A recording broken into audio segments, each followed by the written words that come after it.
Thank you very much. When we say this is what democracy looks like, we are acting it out, and we're acting out across the nation. I understand there's millions of us that are assembled all across the nation. Give ourselves a hand.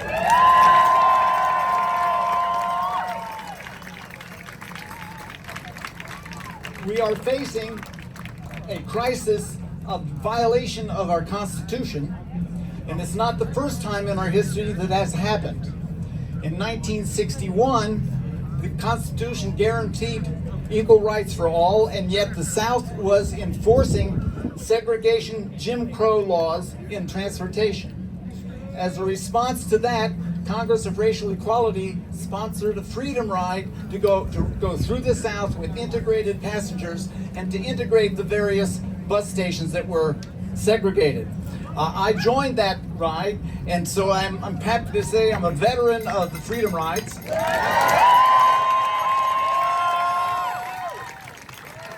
And I believe we have an important lesson to learn from the success and patterns of the freedom rides.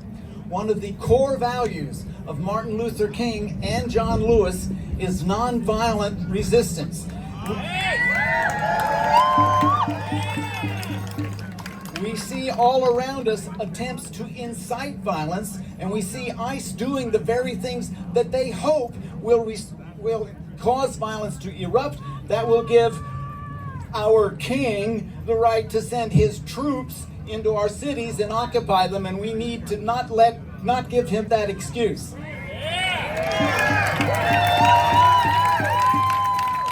So one of the things that I will be, quote, preaching is the importance of nonviolence, of not demonizing our so-called enemies, and I do not want to think of them as enemies. They are our fellow Americans.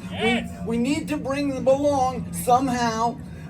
Maybe education. I'm not sure what it's going to take. It's a long way from here. But one of the things I learned as a freedom rider, we spent 42 days in Parchman State Penitentiary in the Mississippi Delta, and we were put on death row.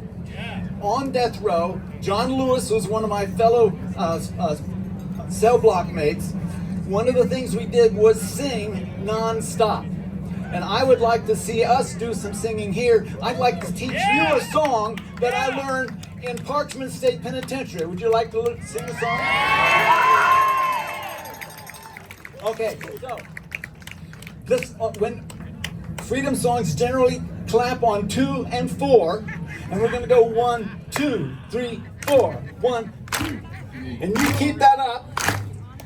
And we're going to sing a song called Woke Up This Morning With My Mind Stand On. Okay. I woke up this morning with my mind stand on freedom. Well, I woke up this morning with my mind stand on freedom. Woke up this morning with my mind stand on freedom. Hallelujah. Hallelujah. Hallelujah. There ain't no harm to keep your mind stand on freedom. Well, there ain't no harm to keep your mind stand on freedom. Ain't no harm to keep your mind stand on freedom. Hallelujah. Hallelujah. Hallelujah. I'm gonna walk, I'm gonna walk, I'm gonna walk with my mind on freedom. Talk, I'm gonna talk with my mind on freedom. Hallelujah. Hallelujah. Hallelujah. There ain't no harm to walk and talk with my mind on freedom. Well, we're walking and talking with my mind. Stand on freedom. Walking and talking with my mind.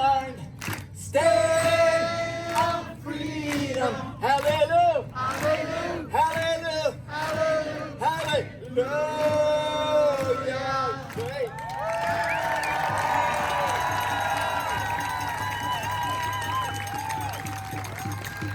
How does that feel?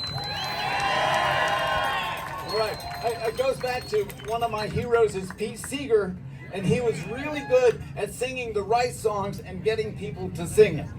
Okay.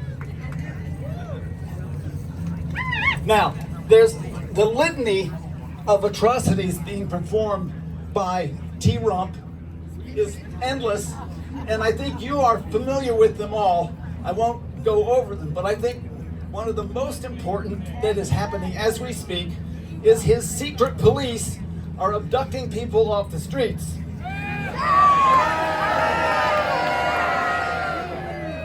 And I would venture to say, in a democracy, you depend on your Congress to protect the Constitution. Now, I don't know what happened to the Congress. They're comatose. You also depend on the rule of law to protect us, and the Justice Department has completely gone south on us. All those organs that are supposed to protect our democracy and our Constitution are out to lunch. They're gone. I don't know where. So it becomes our responsibility to demand protection of our Constitution and refuse to let them take away our rights.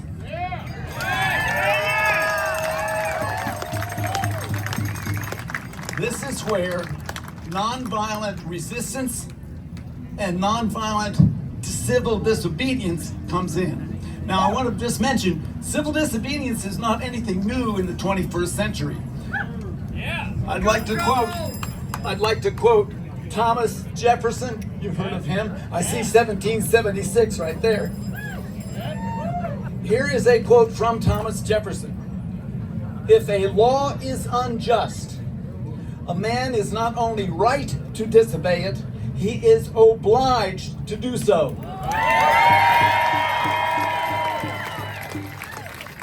When we see masked, unidentified men stepping out of unmarked vehicles and kidnapping our citizens, we need to get in the way.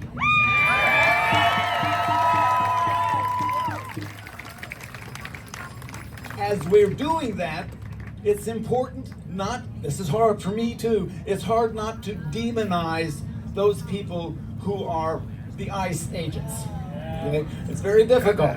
But one of the goals for me is to create a more harmonious society, not just because we won, but because we've created a society that is open to all and welcoming them all. And that's what we're looking for. So, demonizing and name-calling, that's their game.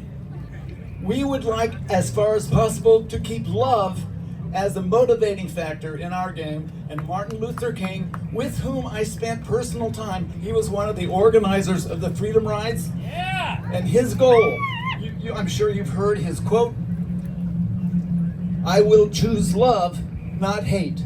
Yeah. Hate is too great a burden to bear. Let me ask this, who does hate hurt? Oneself. Okay. The other thing he said, I'm sure you've heard this, darkness cannot put out darkness. Only light can do that. Hate cannot put out hate. Only love can do that. And to heal this nation, it's going to take a whole lot of love. And I sense that we can do that if we can control our emotions. I'm going to tell you, it's hard for me. I see what happens and I get outraged, but I try to restrain myself and remind myself that to be angry and hateful is damaging me. It does not do the movement any good as well. Yeah!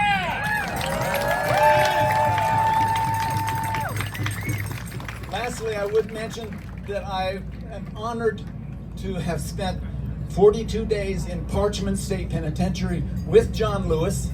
Good trouble! Good trouble, he's the man. And I have never met a braver person in my life.